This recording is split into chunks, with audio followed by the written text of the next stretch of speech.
Hello, welcome to a new episode of Rants with Danny Shih. Today is January 10th, the first episode of the year 2024, and we have now officially is a recurring guest in Bradin Hagens. Welcome to the virtual studio. How's it going? Thank you. Thank you. It's good to be back. Good to be back. Well, so I was doing the math and I was going through the expansive history of this podcast, and you have now officially made the list of some of any guest that's appeared on this podcast more than once.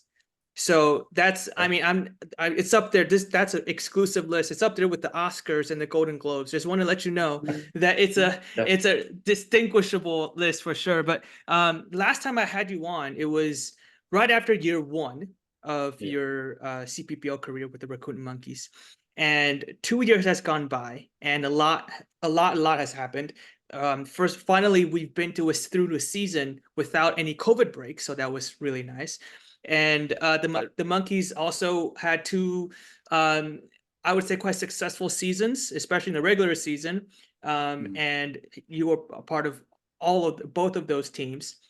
So I wanted to dive into. So last time you were on, we talked a little bit about like how you got used to COVID, how you got used to the Taiwanese culture. But we're gonna split this interview in two parts. One is on the field, one is off the field.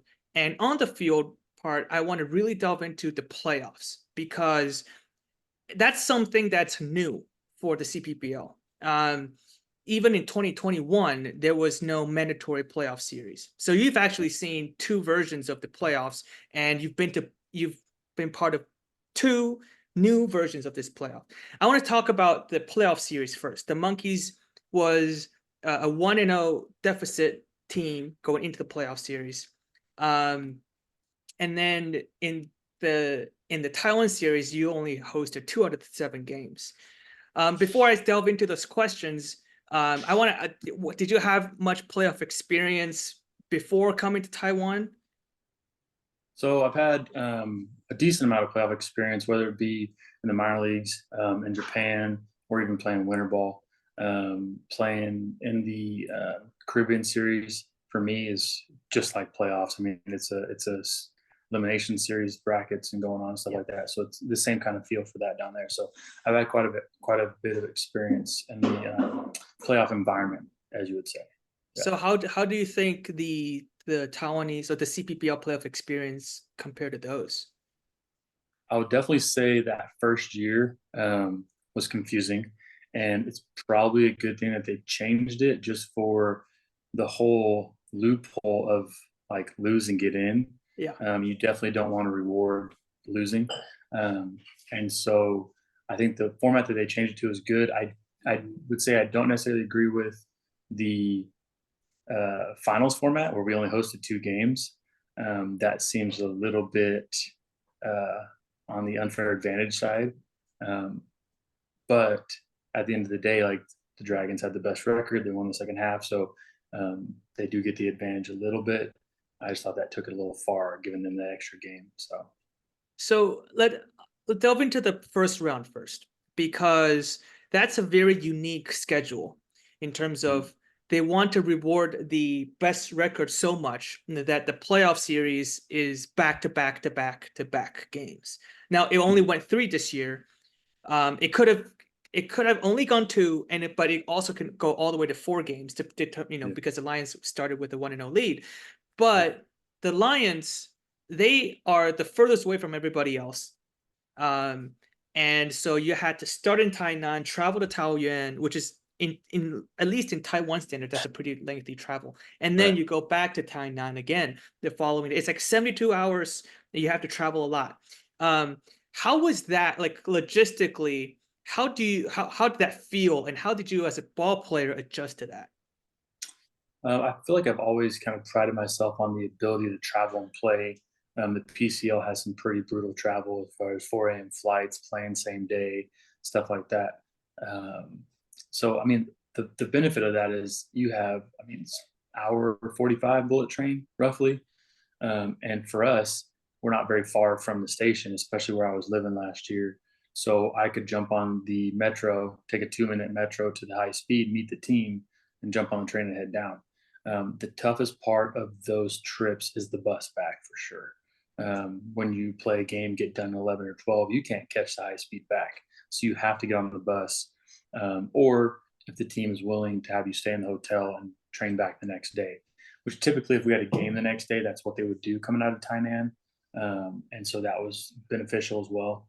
Uh, as far as the one game advantage, I think that advantage makes more sense than the extra home game in the second series. Um, but that's the thing about playoffs is it's lose and go home, right? So like every game, it doesn't matter what happened in the previous game. It doesn't matter they have one game advantage. You need to win, right? So you're focused on winning every single day. And if you can do that, like we showed we could do, and everybody's firing all cylinders, especially with how good our team was, we could go in there and sweep the guys, right? Obviously, it's a weird sweep because you're still only winning 3-1, Yeah. but or yeah, 3-1. But Yeah.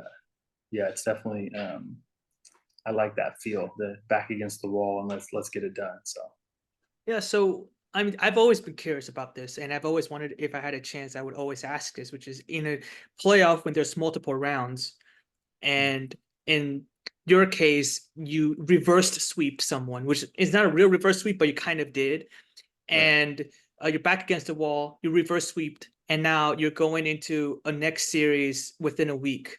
Now the Mhm. CPBL does it weirdly, where there's like a 4-day break in some of the top level baseball leagues in North America. You probably get like 2 days, and then you go right away on a Wednesday. But the CPBL starts all their series, playoff series, on a Friday. But you still get those 4 days in the middle.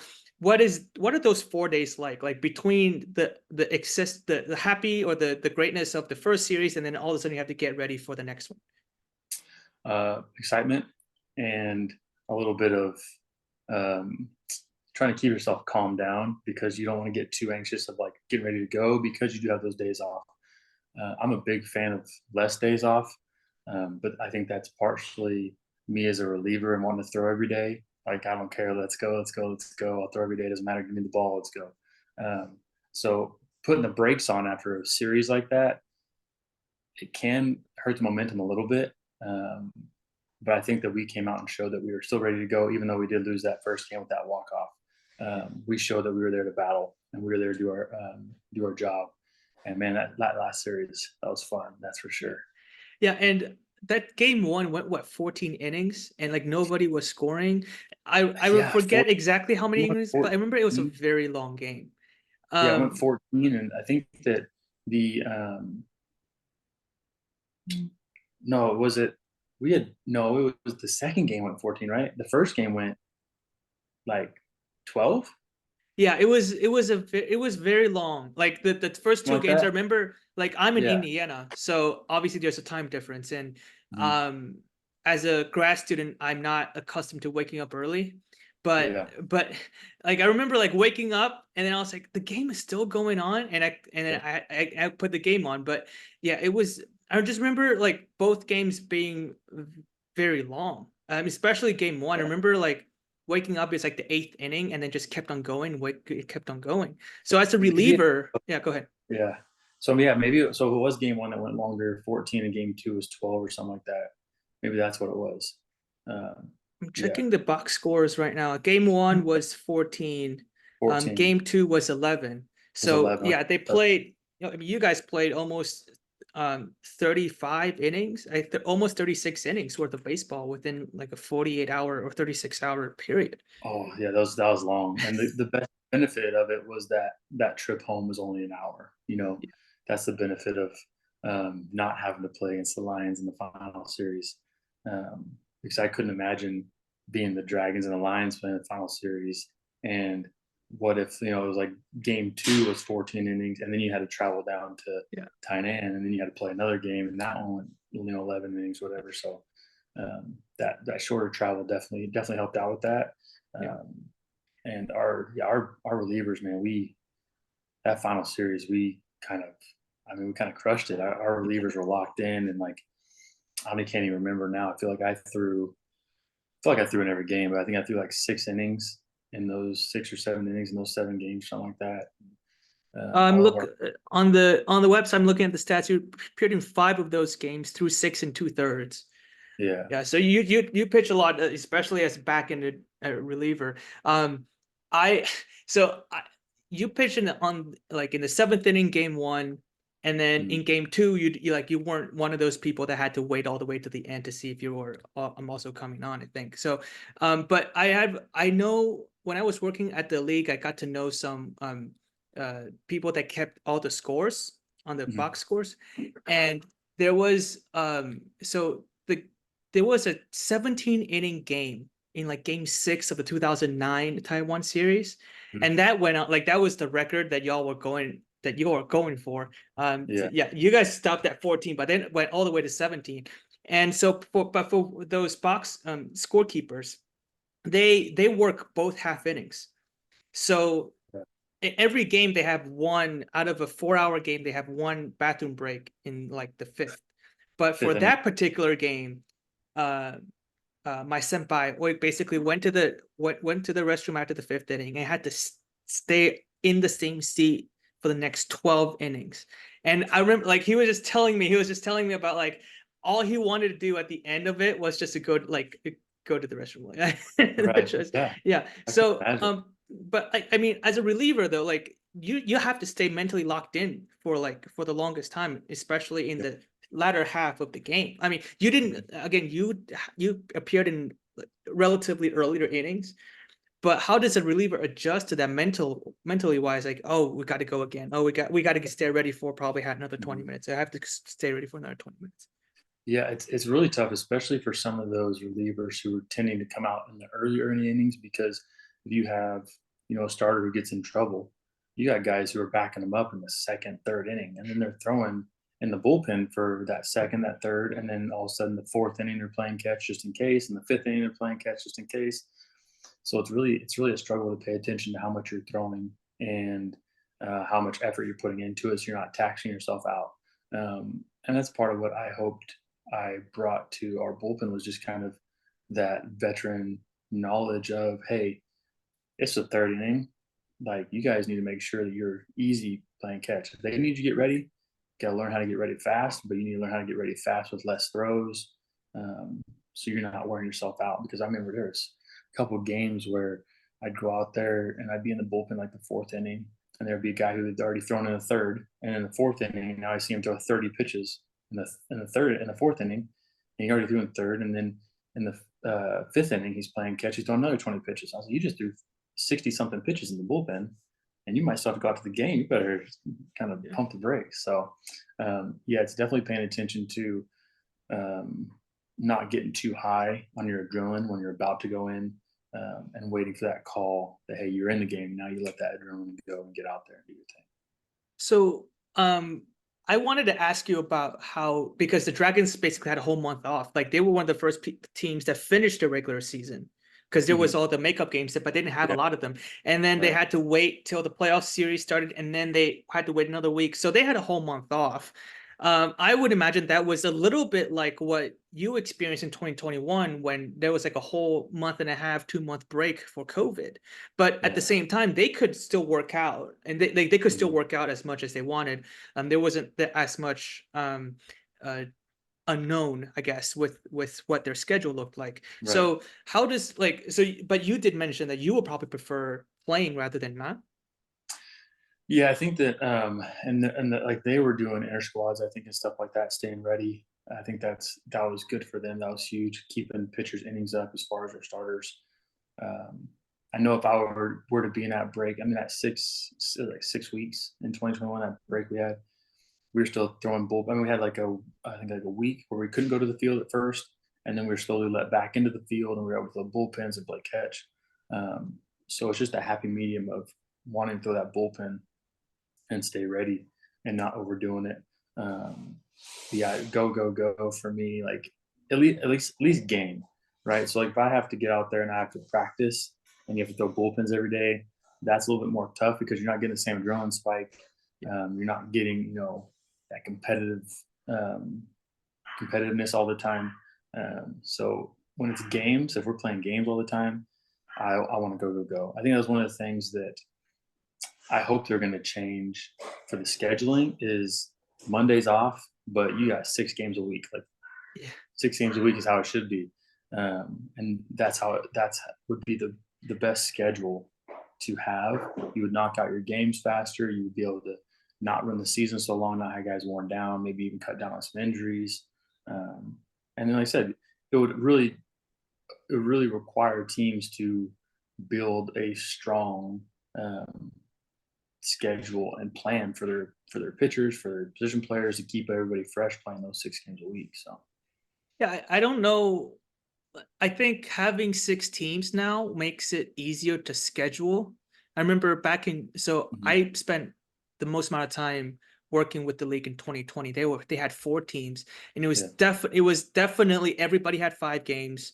It was like, you either have the midweek series on Tuesday, Wednesday, or Wednesday, Thursday, and then you have to definitely have the 3-game series over the weekend.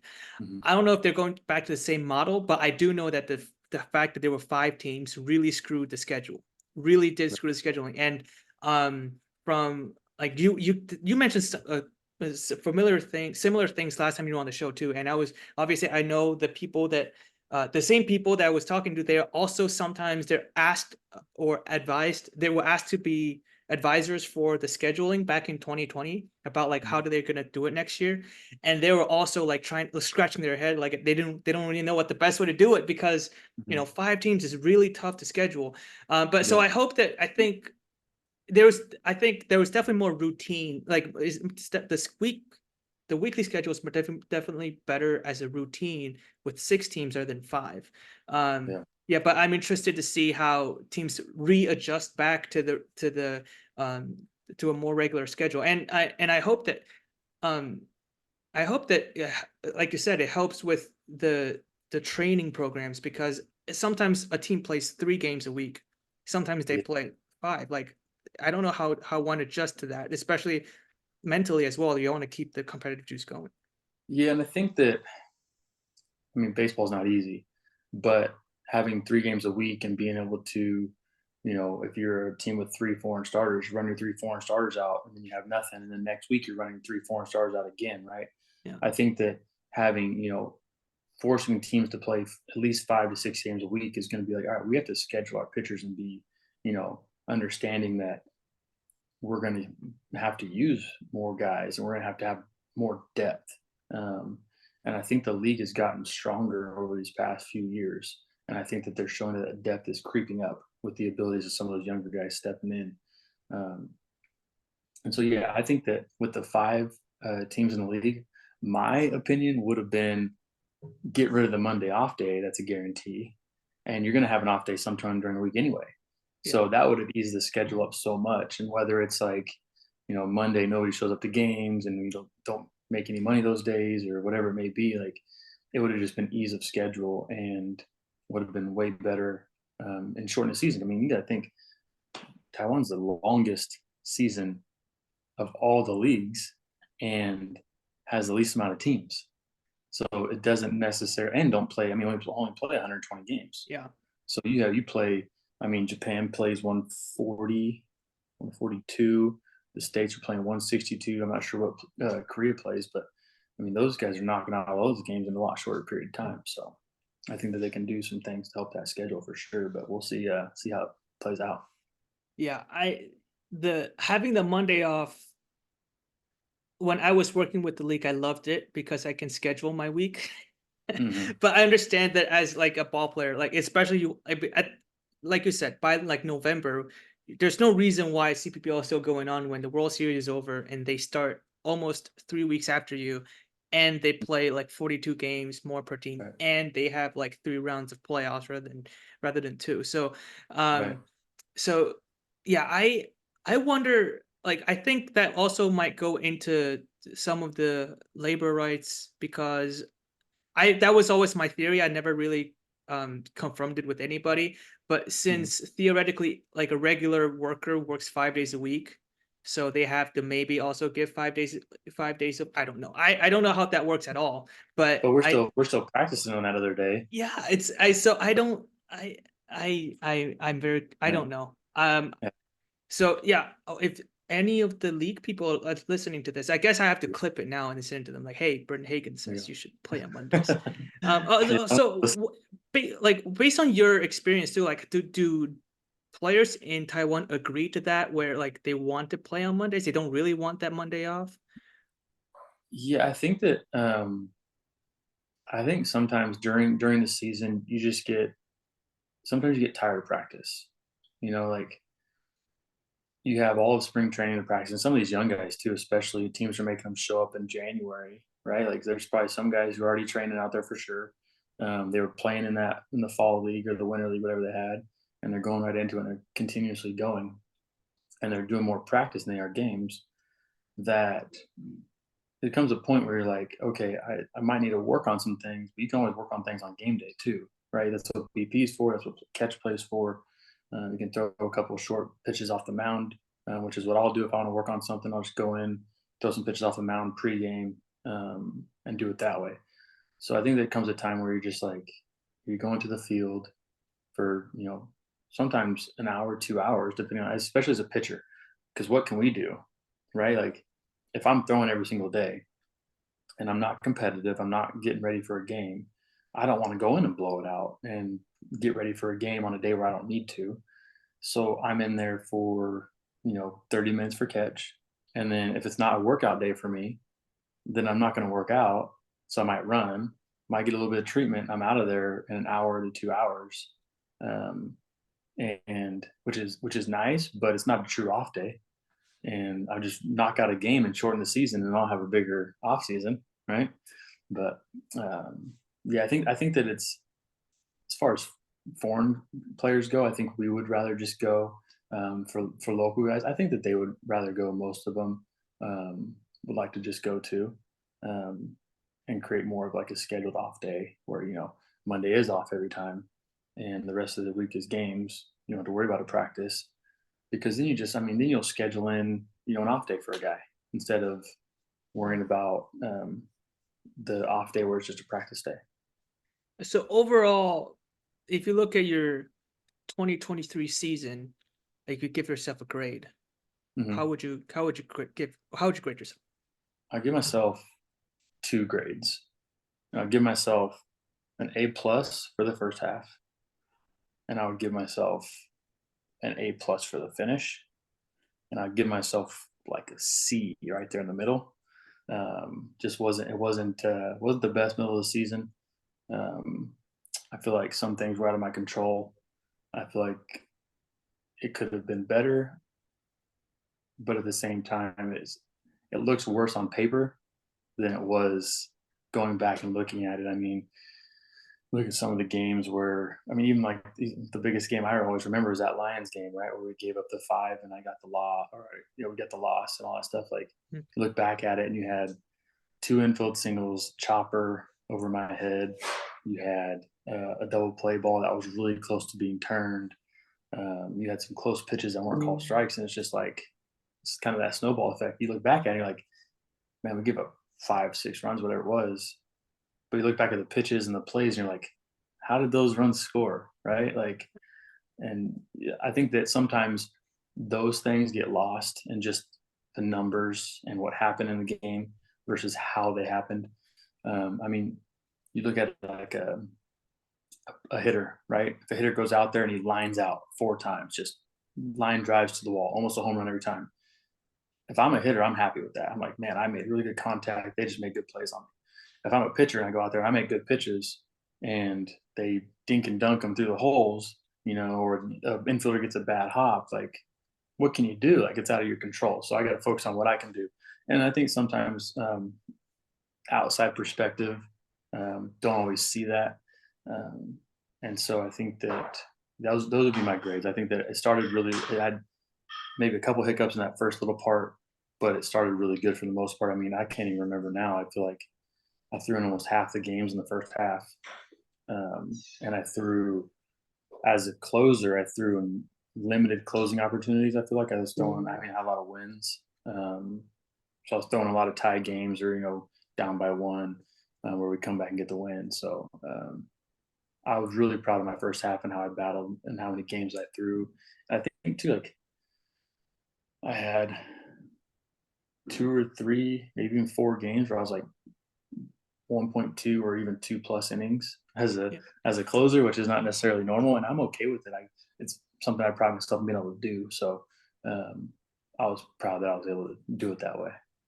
So there was a period during the season where you were in the second army for a while, Mhm. and you appeared in 7 games in the second army. Now you've never pitched in an official. I know that the second army squad plays sometimes unofficial games, but Mhm. there's a lot of you play in the official second army games for the first time in Taiwan. So how did you like? What was that like? And because the second army, normal, a lot of the bases are in southern Taiwan too. So those are some of the hottest places on the island, and you play at like 1 p.m. or is it Yeah, 2 p.m.? I think we were playing it. We were playing it 2. I think they ended up changing it to 1 because I think one of the games got called because of daylight.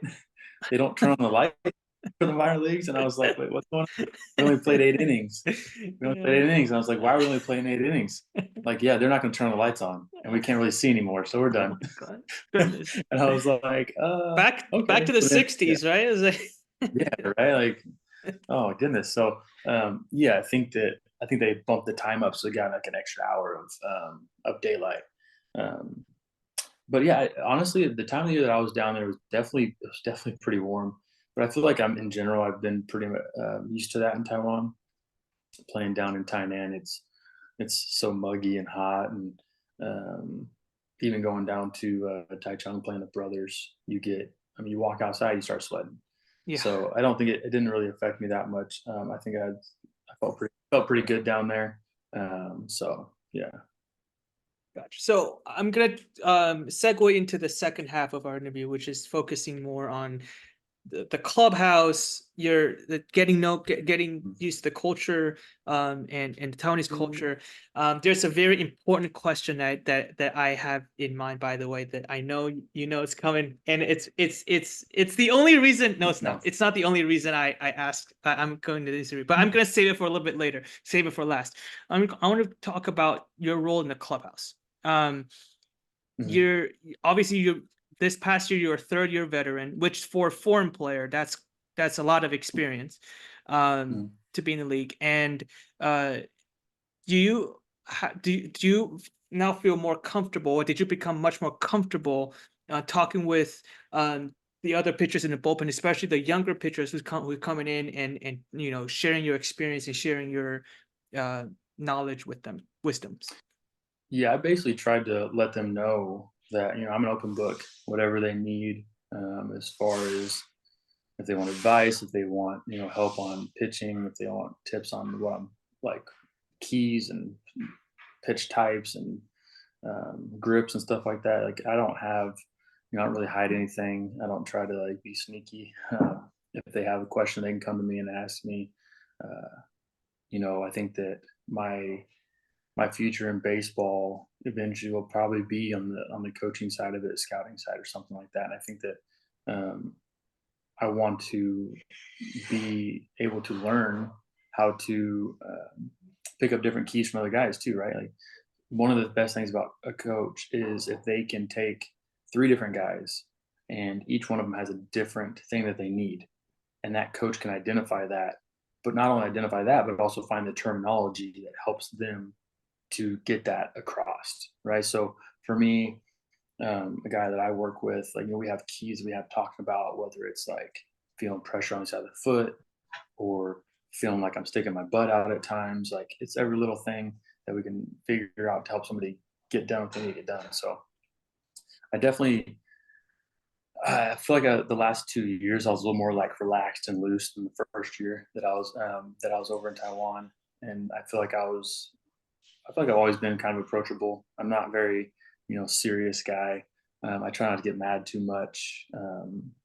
This game is full of ups and downs, and if you ride that roller coaster, you can get off that roller coaster. You're not going to feel very good. But if you can stay kind of even keel and be happy and just enjoy the ride, it's going to be a lot better for you. And I think that if you do that, it becomes where players feel like they can approach you more because you're more of happy going and more fun. So In terms of your role, definitely as a foreign pitcher among the foreign players pool, right? When you first came in, you had like a Bollinger there who's been around Taiwan for a little bit, and you did last time you were on, you did mention how he helped you kind of get used to the way that CPBL works, how Taiwan works. Do you see yourself kind of transitioning into what he did for you, but you're doing it for other, especially some of the newcomers that comes in during the middle of the season? yeah, I mean, we talk all the time about the approach that the baseball side takes with hitters in Taiwan. It's just a different ball game as far as the things that you might do in the States you might not get away with in Taiwan, but then also things that you do in Taiwan you won't get away with in the States. Like, it's just the types of hitters can be different, the way you approach them is different, and the types of pitches you have to throw. I mean, honestly, that's what got me in trouble during the year this year was I stopped throwing my curveball, and that was one of the things that created so much success for me. I know my cutter's my go-to pitch, but if I don't throw the curveball, then my cutter becomes the only thing people look for and easier to hit. Um, so I think that's one thing we talk about in the locker room is about approach on guys, how you feel, and then I think too, like just I mean, eats, finding food around the field, finding places to go and stuff like that, recommendations, and having that stuff, helping guys out if they want it, and you know, try to throw a bunch of information at a guy, kind of say, hey, like get the feel for if they want to know stuff, what they need, how they like to go about it, and then give them information off of that. So what's the Hagens food map look like now that you Ooh, mentioned the food map? Because yeah. I like, so if you're like, is your first thing like an American restaurant in Taiwan that like you're like, I want to feel home, or is it like I want to get like a beef noodle soup, or do you want like a bun, or like what are we talking about in terms of like your primary thing? I am splitting it up throughout the week. That's my Okay. go-to. Like, I'm gonna try to get me some Texas Roadhouse, get me a nice big steak, Yes. and Oh, I'm I gonna missed go that. and get me some chili. I'm gonna get me maybe a beer, give me a Sam Adams or something, and then later on I'm gonna go on and we're gonna go Din-Tai-Fung, and we're gonna get some Bao, and we're gonna get some pork fried rice, and we're gonna Yeah. get I like the spare ribs as well. Yeah. Um, the spicy shrimp wontons and the house soy sauce. Oh, that became a big fan of mine. I love that. I'm getting Yeah. uh, hungry right now. Yeah. So yeah, and then you go with the hot and sour soup, spicy, Hmm. of course. Oh wow, you know all the good stuff from Oh, Din-Tai-Fung. oh The good, yes. the very Oh, best. we'd be there once a week, once every week if we had the chance. So we go Texas Roadhouse, Din Tai Fung, and then we'll find some sushi spots. Um, yeah, kind of just hit it all a little bit, and get some variety in there. So So Darren Downs is a pitcher that pitched in Taiwan between 2017 and 2019. And during COVID, I had the privilege of having him on. And I did ask him, like, because he was back in the States for a while, and I asked him what is like the one thing that you didn't know you would miss from, like, in terms of food from Taiwan. Now you moved out, like you left Taiwan not only a few months ago. I think by now, like, Taiwan series ended in mid of November. It's only been yeah, about 2 months. yeah. But is there something that you can't get in the United States, but you're like, oh, like I miss like that one thing from Taiwan in terms of food? I mean, right now it's in Taiwan because they have it in LA, but I'm not going to drive 6 hours to go get it. So I would say Din Tai Fung is the one thing right now that I would I'd Yeah. borderline hop on a plane to go get. So maybe I get someone over there to freeze dry something and send it to me. Yeah. But that's the one thing I think. Well, and honestly, I get some boba milk tea. You know, Nice. I can get it here, but it's just not the same. It's So not. You can like the everything is different. Like it's there's nothing bad. Like it's some of them are really good drinks, but do you have a new answer? yeah, the 7-Eleven egg sandwiches.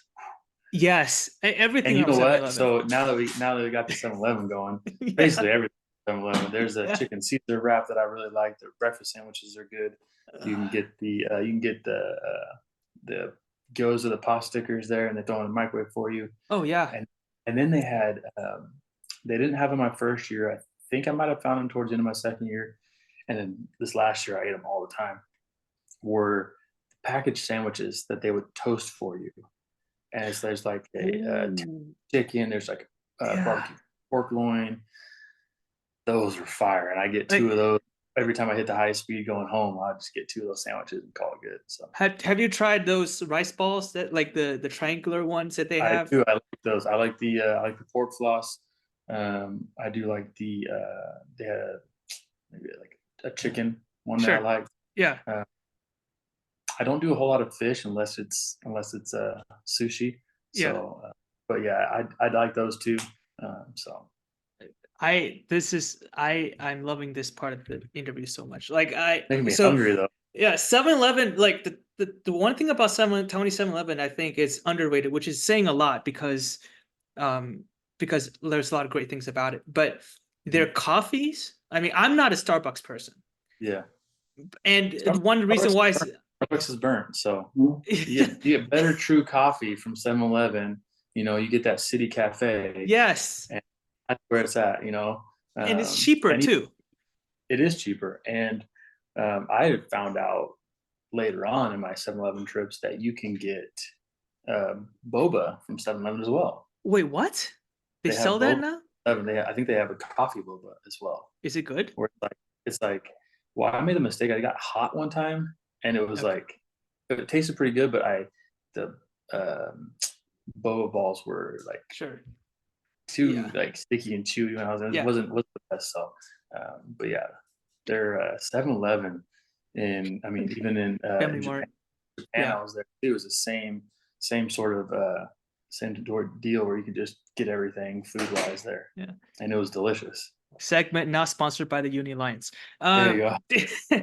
Do you walk up to a boba shop in Taiwan and order your own drink now?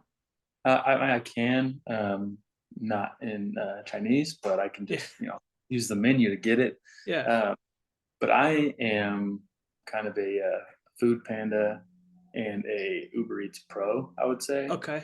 So most of the time, I would rock with those. So what is your go-to boba drink? I feel like I have like three of them now because me and my wife found a ice cream an ice cream boba combo Ooh. that was fire. Ooh. And Is it like then a black tea ice cream thing? usually milk tea or Okay. black tea, either one. But Okay. yeah, and it had ice cream in it, and you can add the Yeah. boba or add the jelly, or you can get the coconut. Hey. And then if you get, for me, if my go to though is just going to be plain milk tea boba, 30% sweet, uh, Nice. and light ice. That's right Nice. there. Do So you like is there's a joke about like people in Tainan always having like the most sugar? Like did you ever experience that at all, or you were told not to get the full sugar to begin I with? was I had the full sugar my first year, Yeah. and I don't think I would ever do it again. And Yeah. it's just too much. Yeah.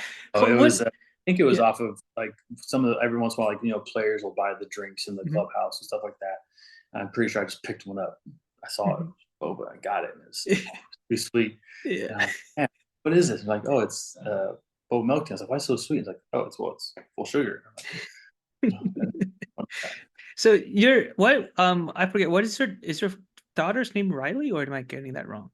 No, Mila. Mila. Sorry, I Yeah. apologize. But what is No, Mila's favorite boba drink? I need to know about. Or does she have one? she just wants the boba balls. Okay. That's Does all she she. have a does she have a favorite thing to buy it from 7-Eleven? 7-Eleven, for the most part, she one of those little like little bread paws, maybe in the shape of a Oh, paw, okay. like little blue Like bag. a bear claw thing? Yeah, something like that. Okay. Little, it's just a little piece of bread. It was in a paw. She loved those. We always get her bananas from 7-Eleven. We get on the Yeah. high speeds. Um, Have yeah, you has she so have y'all tried the ice cream cone from 7-Eleven? I don't know if we tried the ice cream cone. Like, is it from them or is it out of the freezer No, it's one? from them. I don't know if they do Oh, I it didn't know they did 24/7. that. Maybe it's not there anymore. Maybe it's discontinued. I don't know because, well, maybe it's a thing in the summer. Those are really good. And maybe they discontinued it, maybe because it's so popular. But I think Family Mart sometimes still do them. I haven't been back. Like when I go back, I don't go to their ice cream cone, but it used to be a thing. It used to be a big thing, like ice cream So cones and same. I know they have the freezer where you open the side door Mhm. and they have all the varieties and stuff Yeah, like that. And I know they have cones in there. Those are the yeah, ones that. yeah. So I never got it from over the counter though.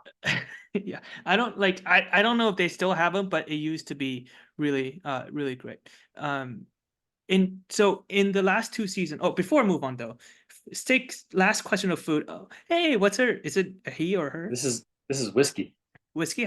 Hey, We whiskey. brought him home from Taiwan last year. So you adopted or you bought? You We adopted? we got him in Taiwan and brought him back with Yeah, us. nice. How is he getting used to the U.S. or did you guys Uh, bring him back to Taiwan this past year? we couldn't because bringing him back was really easy, but Yeah. taking him back to Taiwan was Yeah. crazy. Like the rules and regulations they had. So no, we had to leave him here. My sister-in-law was babysitting. So So, before I move on to other stuff, was last question with food. Last time you came on here, and you asked about so I asked you about the sticky tofu, and you said that Mhm. you tried the steamed one, which I said would be worse than the fried. Like Yeah, you should have tried the fried one first, and then you mhm. went with this. But then you had bad teammates, and then they just gave you like the They worst just one to gave me try. yeah, they just gave me the worst one. So, and then you did promise last time that you're gonna try it again. Yeah, Now, did you break the promise? I did, and I'm sorry. I never tried it again. I smelt it again, if that counts. Okay. That's everywhere. The smell is everywhere, though. Honestly, I was gonna try the fried version, but I don't think I ever saw it or had the opportunity, like, in our food kitchen for our team. Sure. Out on the street, I just never got it, so but if it was there for me, I probably would've tried the fried version, but they never had it. It was always the steamed version of it, and it's just I would walk in the kitchen and know it was there, and I'd Yeah. go ahead and You still have to try it. It's still like it's definitely it's you have to try it once. the There's fried version? the fried version. Yeah, Okay, because it's definitely easier than the okay. steamed one. The steamed one is bad, right? I don't think I've had a steamed one for the first time until like I was like maybe like 12. But I had fried ones before. Okay. So the steam ones are definitely like advanced level stinky tofu. The fried Yeah. ones, you give them to kids first, and then and then there's like the pickled cabbage right next to it that kind of alleviates everything. So, yeah, You just have to come back and show me how to do it. yeah, So yeah, we'll one both go back. We'll both go back next year and you just show me how to do yeah, it. And exactly. that's it. So one funny story about tofu, like when I first got to Texas, that's why I went for undergrad. I went to Austin, Texas. Mhm. And there's a Taiwanese food truck place, and I got to know the owners very well. And so they sold like fried tofu sticks, Mm. and I was very curious. I was like, why don't you sell stinky tofu sticks? That I would buy that. And then they said that they knew somebody that tried to sell stinky tofu in Houston, and if you like marinate tofu at home, the smell comes out, and then it got so bad that their neighbors called the police on them, and the police told him to shut it down. And then nobody, like, it's not like, apparently, so they told me it's illegal to sell stinky tofu in the I mean, US, yeah, but I it's mean, still stinky. technically it is if they got shut down by the cops for having it. Yeah, definitely. Yeah, so I'm very disappointed that we can't, like, nowhere, like, no, not a single Taiwanese restaurant or Chinese restaurant that I've seen in the US sells it, because I think it will be shut down really I pretty quick. wonder if you could get. So we have a couple Chinese markets that have some stuff that we saw in Taiwan, Mhm. here in Arizona. And I wonder if they have like a version of it that's like frozen Yeah. that you could take home and cook. There is one, and I did see one at this point. It would have been 2 years ago in like a 99 Ranch in Austin. It was That's like it. it says Okay. like a frozen pack. Now that's baby stuff. but but I Well, was yeah, that's where I got to start. right, like, but So, that is a steamed version because it is frozen, so but it's fried, still sticky. it's it's one of those things where for me, like at that point, I haven't been back in like a year and a half, and I saw it and I was like, let's try it. And when I tried it, I was like, well, it works right now, but it's not. It's definitely one of those things where like if I really crave it and I can't have it, and Not it gonna do it. but then if it's one of those things where like I just got back and I just got back from Taiwan and I already stuffed myself in all these food that I can't have, I can give it a couple more months. But that is very much in terms of the stinkiness, it's not that bad. It's not Okay. bad. But again, it's still more than zero. But Yeah. it's So it's maybe I'll start there and then yeah. come back in Get Taiwan, then ready I'll for it. Yeah. right. Okay. Yep. Baby Yeah. steps. Yeah. There we go. Um, I want to touch on this before we go on to the last two questions, which are both like pretty much um even just like not so serious questions. But how do you like in the last 3 years in Taiwan, how did you see yourself grow as a ball player and as a person, like with your experience on the island? Um, as a person, it's just growing through adversity that baseball has, right? I think that every year in baseball, even though baseball is the same, the adversities, the struggles, the things you go through are always different. So you continue as a baseball player to learn about yourself and how to deal with adversity and limit stresses, limit anxieties, enjoy it more.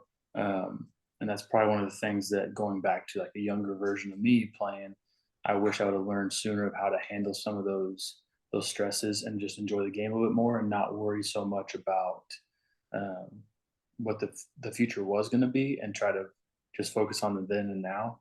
Um, and especially the past 3 years in Taiwan is the adversity I dealt with is different there than everywhere else, and like being in a different country, you have to learn that. So I think that's one of the big things for me um, is dealing with that, learning there. So And having a family in Taiwan, especially the last 2 years, and we see your updates a lot with your daughter and your wife and being in Taiwan. Like, how has that helped you get used to or be more comfortable playing ball in Taiwan? it's been a blessing for sure. Having them there is just not is being able to enjoy those times with them where my daughter's growing up and me and my wife don't spend time together. Um, Not having to have the FaceTime calls, for an hour or two in the morning, an hour or two at night, and watching, my daughter grow up through a camera, or having conversations with my wife, through FaceTime or on the phone. It's just not the same as in person. So being able to have that connection in person is huge. It takes your mind off baseball too, where you get home and it doesn't always matter how the game went. It's just you're home, you're with your family, you're relaxing, you're enjoying that time, and it takes you away from even if it's a good outing or not, like you're just enveloping yourself into your family time and just relaxing and enjoying that and not worrying about anything else. So we see a lot of your in your wife's Instagram post about traveling around the island, especially during the All-Star break as well. You Mhm, went to a couple of P Plus League games. Um, mhm. what is your like? Do you guys have like a favorite sightseeing spot or like the spot that you had the best experience in terms of sightseeing? I think for my wife, and my daughter, they one of their favorites is definitely when they went to Hualien. Hmm. Um, they got to go there with me when I played 2022 when we played there. I didn't get to. I had games, but they were able to take the tour of the national park there, and so they really enjoyed that. It was beautiful, so much so that when my wife's sister came out this last year, they jumped on a train, and went back, and we were able to go there and enjoy it again. And then that would bring up back to the food thing. Probably the best food my wife said she had in Taiwan was the uh, egg omelet sandwich thing. Basically, over there's a Oh, famous food cart in Hualien, and oh, like when they open, they have like a huge line. But okay. the guy who did the tour of the national park with them has like this deal where he like can go and get them for the people he does the tour with. Um, and it's like the yellow cart, Okay. something like that. I It's in am Hawaii. totally not looking up that thing right now. Yeah, right. And and it was so my wife brought me back one the first year when I was there, and then the next year they went and got them and had them again. It's like we've looked up on Food Panda and Uber Eats in Italian and Taipei trying to find a comparison, and there's just been nothing that's even close to it for her. So It's a food cart. Hold on. yeah, I'm determined. I think I have some research done in the background bringing up where it is and what it's called and what it looks like. So this is the spot if you can see it. Yeah. Yeah. I see it. Yeah. So um, it's got It a has huge. no name on it, doesn't he? I don't. It doesn't look like they have a So name. all I know is you see like there, it's the front of it's like a yellow car Yeah. Yeah. in front of it.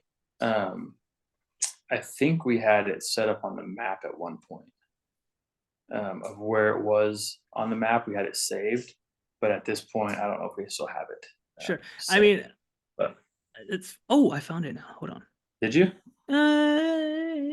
I'm not sure. So this is very good podcast production right here. Like it's so theoretically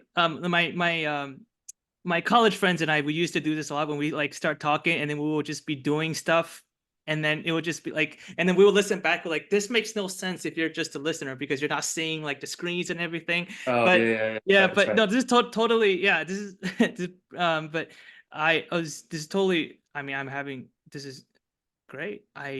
This website's not loading, but I'm now very much invested in this investigation, And finding it. Yeah. and my family is in Taiwan right now, so I probably will have to let them know about this. But um So yeah, yeah. I would say Hualien for sure is one of my favorite spots to go.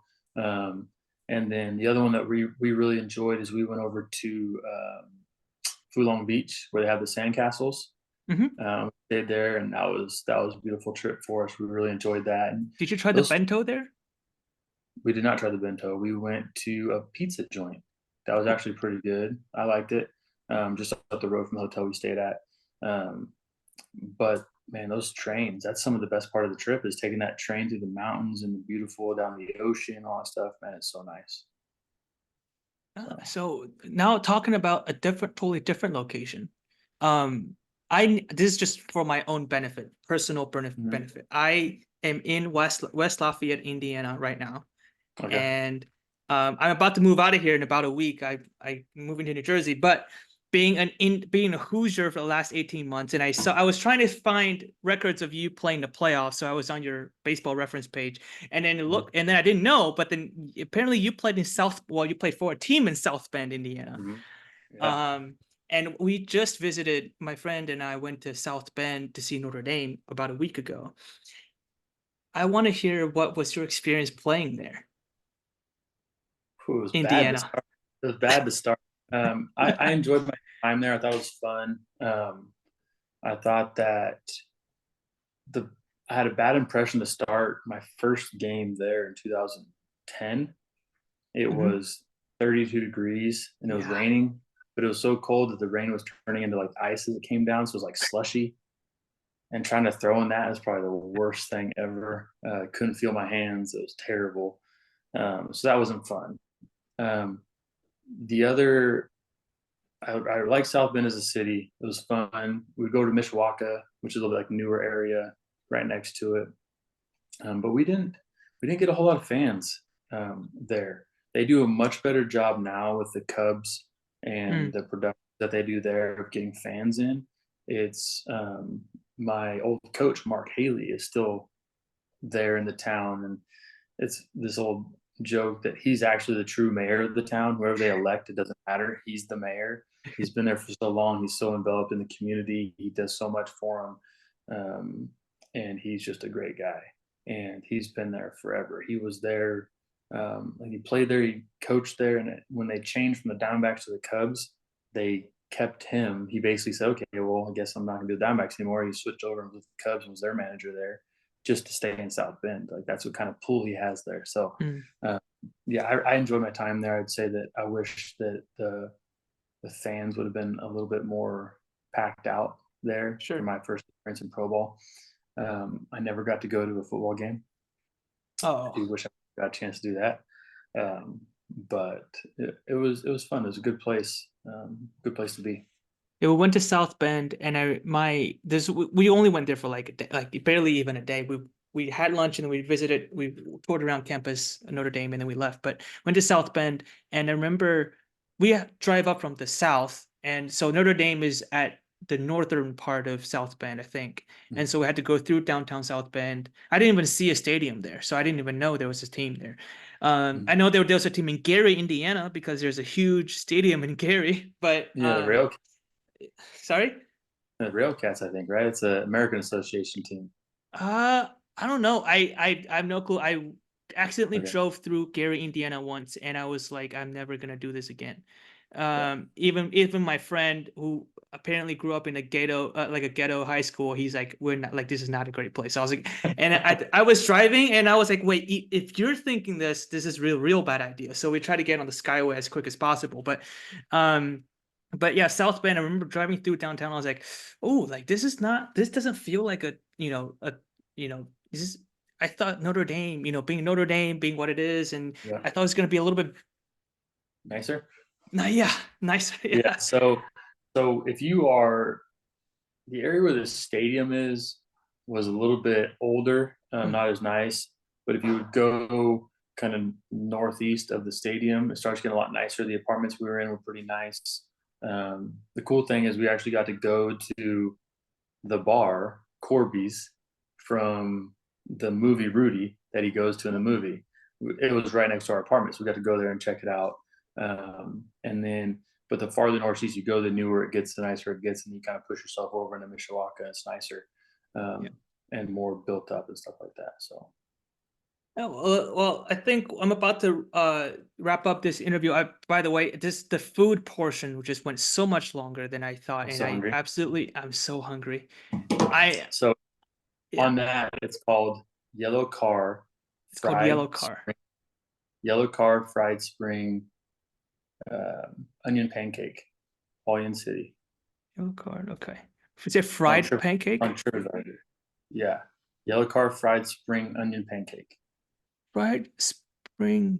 So is it like a scallion cake or like a Basically with egg inside, yeah. Okay, I've gotcha. had those before in Tai-Chung. They give us one like that, but it's not even Yeah, close to how good and this one is. it's basically like an omelet because it's between two, like it's between eggs, and then there's a scallion pancake in the middle. And so it's a scallion pancake like folded up like a taco with the egg in the Mm-hmm. middle. Yeah. Oh, Yeah. and I there's have eggs in the it. middle. Oh, that sounds so good. Oh my God. Yes. It's fire. I'm gonna send it Oh. to you right now so you have it and you Okay, um perfect. have it for the future. Yeah. So I don't know if you go to 99 Ranch right now, they Uh-huh. sell frozen scallion pancakes by Ime. By By email. Ime.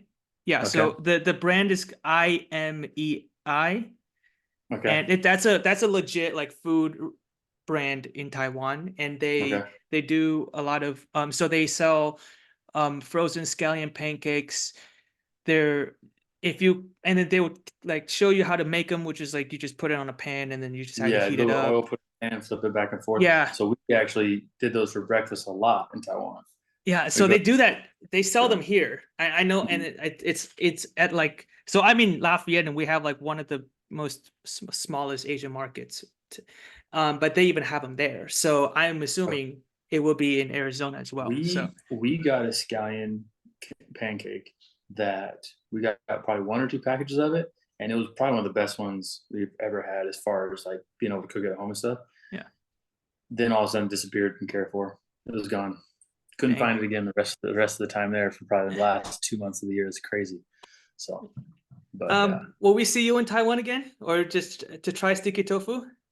I think so. I think that the options are a little bit more broad now for me. I think that I have I have my request for my rights to be released by Rakuten was just granted this morning, and Mm. so now I am able to talk to other teams so that I can, have a chance to get back and broaden my horizons and help out wherever I have an opportunity. Well, if you do get yourself back to Taiwan, and we definitely open our arms to welcome you back. But when you do, the first thing you have to tell your translator or whoever it is to take me to a fried stinky tofu place, a good one. Okay. And then next time I have you on, we're gonna talk about stinky tofu again. All right, and I will have tried fried stinky tofu by Yes. then, and I would try to do the 99 Ranch Market. Go over there and get some scallion cakes and some stinky tofu, and I'll probably have to cook it outside. But it's not the funk isn't bad. I promise you. Like, and it's like a hot pot thing. It's more like a hot pot thing. You can throw like cabbage, and it's a red soup, so it's along the spicy side. It's normally how the steamed sticky tofu normally comes in, right? And so, and you can like throw all the stuff in there. You can cook your beef and whatever in there. So not all the tofu they give you a hot pot stinky though, right? Sorry. All because we've gone to hot pot before and I've had the tofu out of there, but that's not always stinky. No. So okay. So it has to be like a particular marinated, funky version of tofu. But yeah. So when we have you on next time, we'll have to talk about this again. Until you try it, we won't stop talking about it. All right, that's fine. All right, thank you so much. To do it, so thank you so much, Bradin, for coming on. That was really fun. The food part was really fun. I might even for this one, because we have some visuals with like photos and everything, and we also had a pet that also showed on camera. So I might put the video version of this on YouTube as well. But thank you so much for coming on, and I hope I'll see you on the show soon. I hope we'll see you in Taiwan soon. Thanks for having me. I appreciate it. Happy New Year. Have a good one. You too. Take care.